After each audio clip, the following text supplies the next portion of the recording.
저희 집에 화초가 몇 개 있는데요. 그 중에 두 개가 스팟 필름이라고 하는 화초예요. 그런데 한 개는 굉장히 큰 화분에 잎이 무성한 것이고요. 한 개는 밥그릇만 한 조그만한 그 화분에 있는 것이에요. 언젠가 이제 한 며칠 집을 비웠다가 이제 들어갔더니요. 둘 다 이 상태가 안 좋았습니다. 많이 말랐어요. 이게 이제 수경 재배도 하는 것이라서 물을 많이 먹는데 아마 집을 떠날 때 충분히 물을 주지 못한 이유인 것 같습니다. 좀 미안하기도 하더라고요. 그래서 큰 것은 그런 대로 버티고 있는데 이제 마른 것들 이렇게 솎아내고 하면 되는데 이 작은 것이 문제였어요. 이게 회생 좀 불가능할 정도로 보였어요. 그러나 살려보자 이렇게 마음을 먹고요. 물을 주고 또 영양제도 줬습니다. 며칠 후에 둘 다 살아났습니다. 파릇파릇하게 이제 살아났는데요. 얼마나 감사한지요. 어느 날 아침에 또 일어나 보니까 큰 화분에 있는 화초에서 꽃망울을 맺었습니다. 좀 며칠 후에 또 그게 활짝 펴더라고요. 이 하얀 꽃인데요. 물론 그 하얀 그 부분은 잎이래요. 그리고 그 안에 있는 돌기가 꽃이라고 하는데 어떻든 꽃처럼 예뻐요. 그리고 조금 후에 며칠 후에 또 한 송이가 더 피었어요. 얼마나 기쁜지요. 정말 시들시들해 간 것이 다시 살아나가지고요. 꽃까지 이렇게 피우고 하는 모습 보니까 참 생명이 귀하다, 아름답다 하는 생각을 했습니다. 그리고 전혀 예상치 못한 그 작은 화분에서도 그 뒤에 이어서 꽃 한 송이를 딱 피어내는 거예요. 얼마나 예쁜지 전혀 기대를 하지 않았습니다. 아주 빈약한 그런 모습이에요. 작은 것은. 그런데 거기서 꽃을 피워내더라고요. 아마 고맙다 하는 그런 표시가 아닌가 하는 생각도 해봤습니다. 어떻든 좀 시간이 지나자 이 꽃잎처럼 생기는 그 잎이 연두색이 되더라고요. 그래서 지금 굉장히 오래 가요. 지금까지 있어요.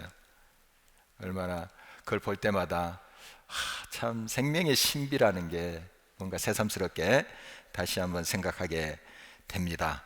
오늘 본문은 하나님의 백성 유다가 바벨론 포로 생활을 할 때 하나님께서 에스겔을 통해서 주신 환상의 내용입니다. 우리가 많이 듣고 묵상하는 성경의 한 부분이지요. 에스겔 그 골짜기에 마른 뼈들이 있는데요. 그게 생기가 들어가자 막 일어나는 거예요. 그런 이제 환상의 내용입니다. 오늘 이 말씀을 통해서 동일하신 하나님께서 여러분의 삶과 우리 공동체와 이 땅에 죽어가는 것들을 다 살려내는 그런 하나님의 능력을 확신하면서 우리가 주 앞에 나가는 시간이 되었으면 참 좋겠습니다. 여호와께서 권능으로 에스겔에게 임재하셨습니다. 에스겔은 성령에 이끌려서 그 골짜기로 갔는데요. 거기에 마른 뼈들이 가득했어요. 믿음의 사람들은 하나님의 임재를 어디서나 경험할 수가 있습니다. 예루살렘 성전이나 바벨론 포로 상황이 있거나 심지어 감옥 속에서도 하나님의 임재를 경험해요. 세상의 권력은 몸은 묶을 수 있으나 하나님의 임재를 막을 수가 없습니다. 아골짝 빈들이나 사망의 음침한 골짜기를 여러분이 가신다 할지라도 하나님을 믿고 바라보는 자에게 하나님이 임재하십니다. 함께 하십니다. 역사하시는 것을 우리가 고백하게 됩니다. 이 하나님의 임재를 경험한 사람은 하나님께서 함께 하심을 환상을 통해서 보기도 하고요. 대부분 이제 말씀을 하시는 그 하나님을 경험합니다. 물론 뭐 귀에 들릴 그런 음성이라기보다도 마음의 소리로 들어요. 내가 너를 사랑하노라, 내가 너와 함께 하노라, 내가 너를 붙들리라 하는 소리를 이제 듣게 됩니다. 하나님의 말씀이 임하면, 여러분의 삶 속에 역사하며 그 말씀이 여러분을 고쳐요. 여러분의 앞길을 밝힙니다. 말씀의 능력이, 천지를 창조하신 그 말씀 그대로예요. 하나님의 말씀은 우리의 생명을 창조하기도 하고요, 고치기도 하시고 새롭게 하신 능력의 말씀이죠. 성령은 에스겔을 그 뼈 사방으로 지나게 하셨어요. 멀리서 관망만 하게 하지 않으시고 가까이에서 뼈를 관찰하게 하고 만지도록 하셨어요. 그 절망의 현장에 직접 가서 만져보도록 하셨어요. 심히 뼈들이 많았는데 아주 말랐다고 했습니다. 그만큼 회생 불가능하면서 정말 상황이 안 좋았습니다. 절망적이었어요. 바로 바벨론 포로 생활에 있었던 그 이스라엘 유다 백성들의 모습이 마른 뼈와 같았단 말입니다. 이것은 인간의 힘으로 또 아무리 능력이 있는 사람이라 할지라도 헤어나올 수 없는 상황을 말합니다. 죽음의 상황이죠. 바로 이런 상황을 보여주시면서 하나님은 다음과 같이 에스겔에게 묻고 에스겔은 이렇게 대답합니다. 본문 3절입니다. 그가 내게 이르시되 인자야 이 뼈들이 능히 살 수 있겠느냐 하시기로 내가 대답하되 주 여호와여 주께서 아시나이다. 사실 상식적으로 생각할 때 오래돼 바짝 마른 뼈들이 다시 살아난다, 이건 있을 수가 없는 이야기입니다. 그런데 에스겔은 하나님께서 괜한 질문을 하시는가 이런 생각을 했겠죠.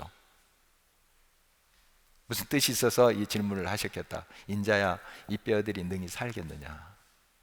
마음에는 하나님 불가능합니다, 뭐 이 뼈들이 어떻게 살겠어요 하는 대답이 있었을지 모릅니다. 그러나 또 한편으로는 하나님이면 하실 수 있지 않을까 하는 생각을 한 것으로 보여요. 그래서 이런 곤란한 하나님의 질문이죠. 대답하기가 곤란한 질문에 그는 지혜롭게 대답합니다. 주께서 아시나이다. 주께서 아시나이다. 주님이 하시는 일을 우리가 대할 때 우리의 지식과 우리의 이해로 다 그 주님의 일을 파악할 수가 없습니다. 다 할 수 없어요. 주님의 생각, 우리 생각보다 뛰어나신 분, 아니 비교할 수 없는 것이기 때문에 주님을 어떻게 우리가 압니까? 그러나 우리의 믿음의 고백은 이렇게 돼야 됩니다. 주님이 하신다면 하실 수 있습니다. 내가 이해가 안 되고 지금 다 알 수 없어도 주님이 하신다면 이루실 줄 믿습니다.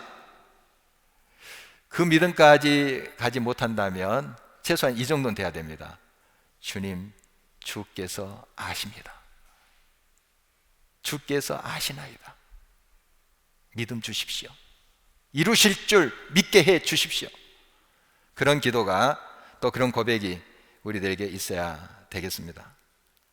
이스라엘 왕 아합의 아들 여호람 때에 저 북쪽에 있는 아람, 지금 구시리아입니다. 그 군대가 이스라엘 쳐들어왔어요. 이스라엘 수도인 사마리아를 에워쌌는데요, 성 안에 있는 사람들이 보급로가 차단됐잖아요. 밖에서 이제 먹을 것이 들어와야 되는데 아람 군대가 진치고 있으니, 둘러싸고 있으니 이 성 안에 있는 사람들이 이제 굶어 죽게 생겼어요. 양식이 다 떨어지고.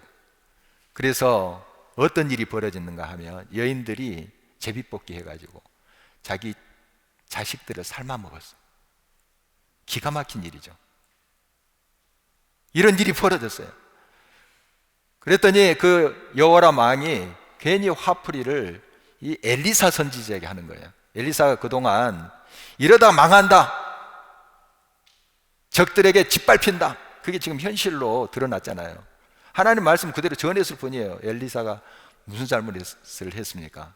그러나 화풀이를 엘리사에게 너 죽인다, 하나님 앞에 지금 화풀이를 하는 거예요. 사실은 엘리사가 하나님께 기도했죠. 하나님이 응답하셨어요. 내일 이맘때에 사마리아 성에 먹을 것이 있으리라.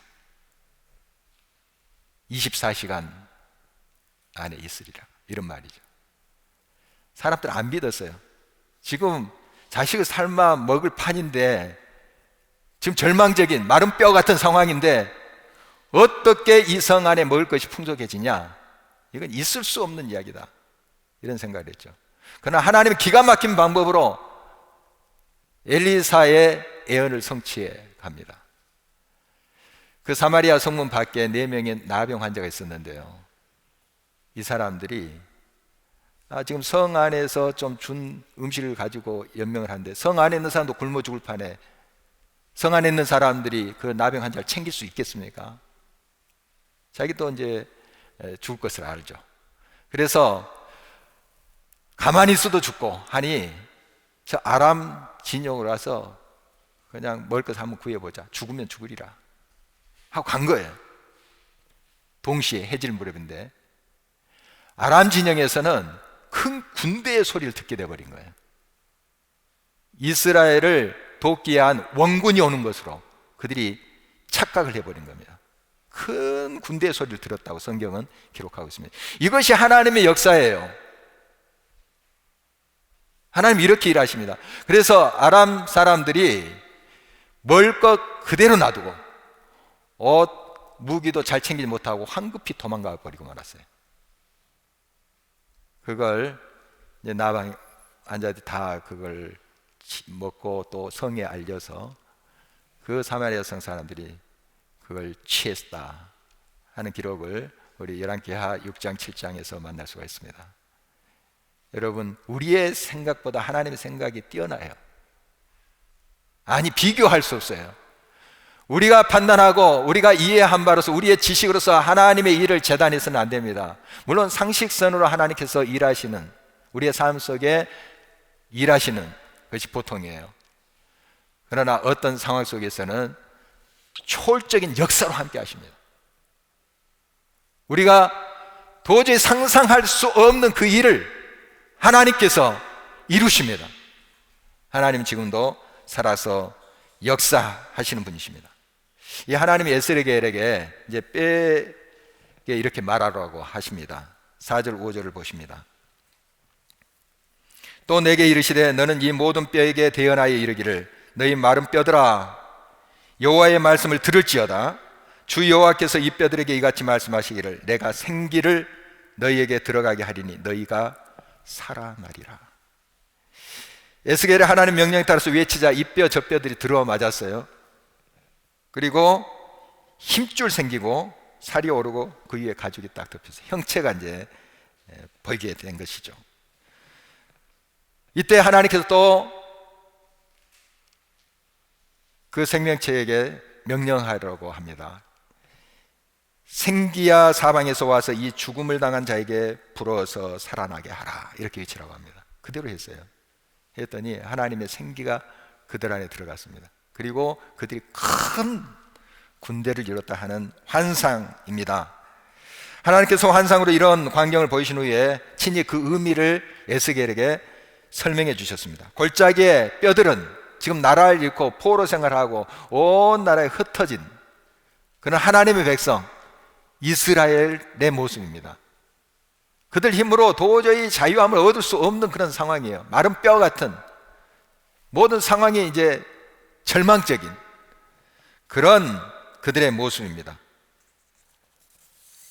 그러나 인자와 긍휼의 하나님은 결코 자기 백성을 언제까지 버려두지 않으신다는 사실입니다. 그들의 무덤과 같은 절망을 깨치시고 그 상황에서 꿈에도 그리던 그들의 땅 고국으로 돌아오게 하시겠다 하는 약속입니다. 정말 꿈과 같은 이야기죠. 그러나 하나님이 약속을 그렇게 하신 거예요. 우리가 이제 역사적으로 이 하나님의 약속은 이루어진 것을 알고 있습니다. 성경에 그대로 나오죠. 그 감격을 시편 126편 1절 2절에서 시인은 이렇게 표현하고 있습니다. 여호와께서 시온의 포로를 돌려보내실 때에 우리는 꿈꾸는 것 같았도다.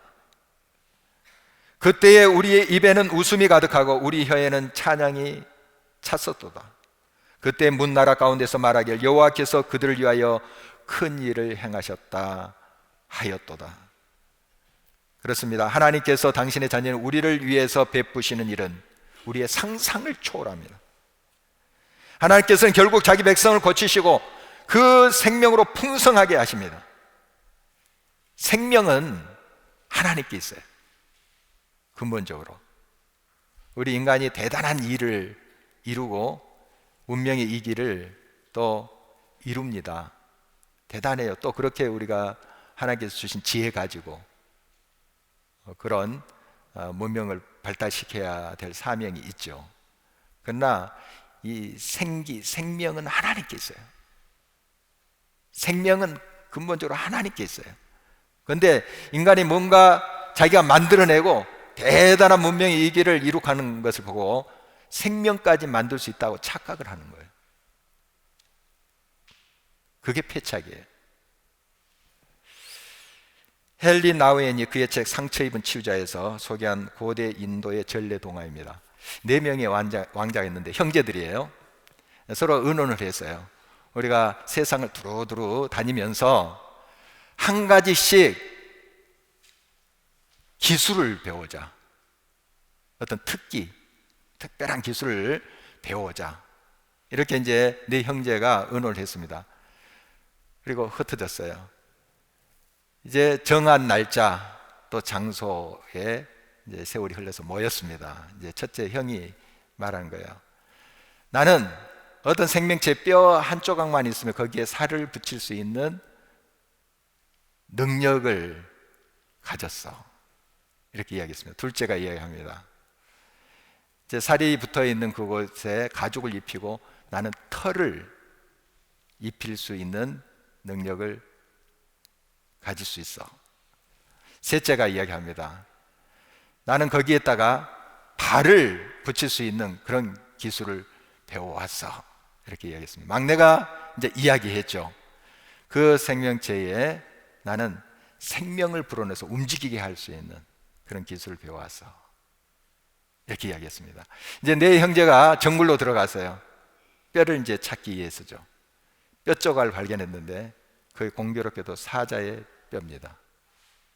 처음에 이 형제는 몰랐어요. 그냥 뼈가 있으니까 주워 왔는데 거기다가 이제 차례대로 형제들이 자기의 기술을 발휘합니다. 살이 붙었습니다. 가죽이 덮이고 털이 났어요. 발도 생겼어요. 생명이 들어갔습니다. 놀라운 일이 생겼죠. 그런데 이 사자가 그 갈기를 흔들면서 그 날카로운 발과 발톱으로 이 4 왕자를 잡아먹어 버렸어요. 그리고 유이 정글로 사라집니다. 그게 끝이에요. 이 이야기를 통해서 헨리 나우엔은 현대를 살고 있는 우리 인간의 능력과 첨단 기술이 편리함을 넘어 자멸의 잠재력을 가지고 있다는 것을 지적하고 있습니다. 새로운 산업단지들 덕분에 과거에는 수년에 걸렸던 것이 몇 시간 만에 찍어서 나옵니다. 편리하죠. 인간에게 풍요와 행복을 주는 것 같았던 그 문명의 기가 대기오염과 소음을 유발해 생태계 균형이 깨지고 지금 우리는 고스란히 이 생태 파괴에 영향을 받고 있습니다. 그 재앙 속에 있습니다.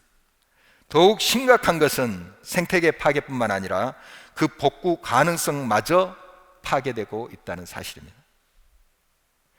문명이 발달하고 살기가 편해질수록 인간의 정신과 영적 상태는 더 피폐해집니다. 우리가 보고 있잖아요. 많은 또 상담, 또 많은 그런 정신적인 치료책이 개발됩니다. 그러나 더 많아져요. 더 정신적으로 고통당하는 사람이 더 많아져요. 없어져야 될 거 아니에요.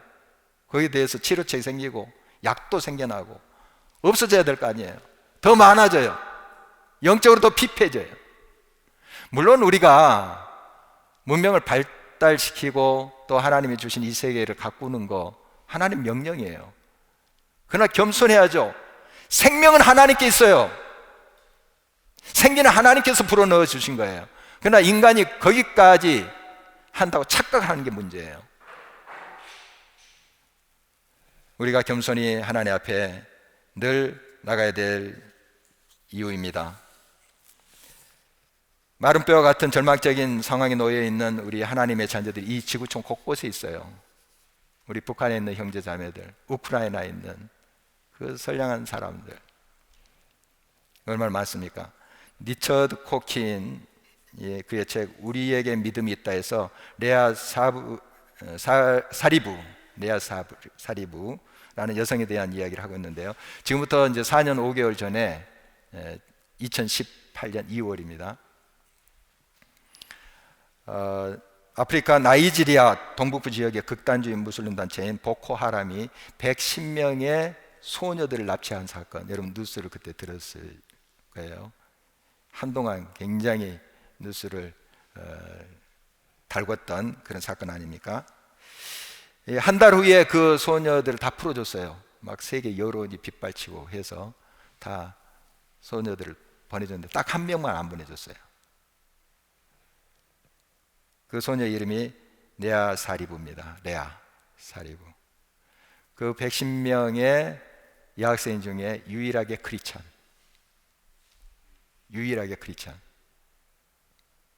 내가 그리스도를 버리고 이슬람으로 개종하면 너 돌려보내줘. 너희 친구들처럼. 거부했어요. 예수님을 부인하지 않았습니다. 당시 15세였던 어린 레아가 들은 말은 평생 노예로 살면서 난폭한 테러리스트의 손에 붙잡혀 있어야 한다는 것이었습니다. 나이지리아 군인들이 구출 작전을 펴기도 했어요. 그러나 다 실패했습니다. 현재 그 이슬람 국가 그 IS 대원과 사이에 2명의 자녀를 두고 있답니다. 10대인데. 그 소식 외에 다른 소식은 알 길이 없대요. 지금 구명운동을 계속 펼치고 있는데요. 참 안타까운 일입니다. 어떻게 그 상황 속에서도 레아는 그렇게 단호할 수 있는가? 리처드 코키는 하나님께서 말씀을 통해 그녀 안에 창조하고 견고하게 하신 믿음 때문이다 라고 말하고 있습니다. 의지도 아니고 신앙적인 고집도 아닙니다. 하나님께서 주시는 믿음이 그 모진 환경을 견디게 하는 것입니다. 아직까지 이 레아 샤리브는 마른 뼈와 같은 절망적인 상황 속에 처해 있습니다. 그런 환경 속에 있어요. 우리는 지금도 생명을 회복하고 도저히 불가능하다는 그런 상황 속에서도 하나님의 역사를 이루시는 그 하나님의 손길을 바라보면서 우리 함께 기도해야 될 것입니다. 마른 뼈와 같은 상황이 또 우리 가까이도 있습니다. 우리가 속한 한국교회의 문제입니다. 지난 4월에 우리 교단 총회와 희망친구 기아대체 목회 데이터 연구소가 공동 주관한 설문조사에 의하면 코로나19 팬데믹 이전에 비해서 지금 한국교회 작년 평균 현장 예배 참석률 그걸 조사를 했는데 73.3%입니다. 우리가 2년 전 코로나 이전에 10명이 참석했다면 지금 7명 참석하는 거예요. 어린이들 교회 학교 더 심각합니다. 42.6%, 반도 안 돼요. 10명 참석했다면 5명도 안 돼요. 현실이에요. 작은 교회일수록 더 심각해요. 더 말랐어요. 회생 불가능한 모습이 돼 있어요. 큰 교회는 그런 대로 버텨요. 그런 대로. 작은 교회일수록 정말 회생 불가능한 정도로 되어버리고 실제로 교회가 해체돼 버렸어요. 그게 우리 한국교회의 현실입니다. 우리의 현실이에요. 우리는 이 절망 앞에 하나님을 바라볼 수밖에 없습니다. 이 절망적인 상황에 하나님의 생기가 들어가면 회생 불가능할 것 같은 그것이 살아납니다. 하나님이 하십니다. 하나님의 생명의 능력이 하십니다. 역사하십니다. 이 믿음을 가지고 우리가 함께 주님 앞에 나가야 되겠습니다. 에스겔의 심정으로 우리와 우리 주변의 마른 뼈와 같은 상황을 바라보십시다. 그리고 우리 모두 함께 마음과 뜻을 합하여서 하나님의 생기가 모든 죽어가는 것들에 들어갈 수 있도록 강구해야 될 것입니다. 세상 사람들은 다 포기한다 할지라도 지금도 살아서 역사하시며 그 생기를 불어넣으셔서 뒤에 살리시고 힘있게 다시 일어서게 하시는 하나님의 그 아버지의 능력을 믿는 우리는 결코 포기할 수 없습니다. 하나님의 생기가 들어가니 마른 뼈가 지극히 큰 군대가 된 것처럼 하나님은 지금 우리 가운데 생명으로 역사하시는 살아계신 하나님이십니다. 그 하나님을 온전히 의지하면서 우리 다시 한번 믿음으로 응답하는 저와 여러분 되실 주의 이름으로 축원합니다.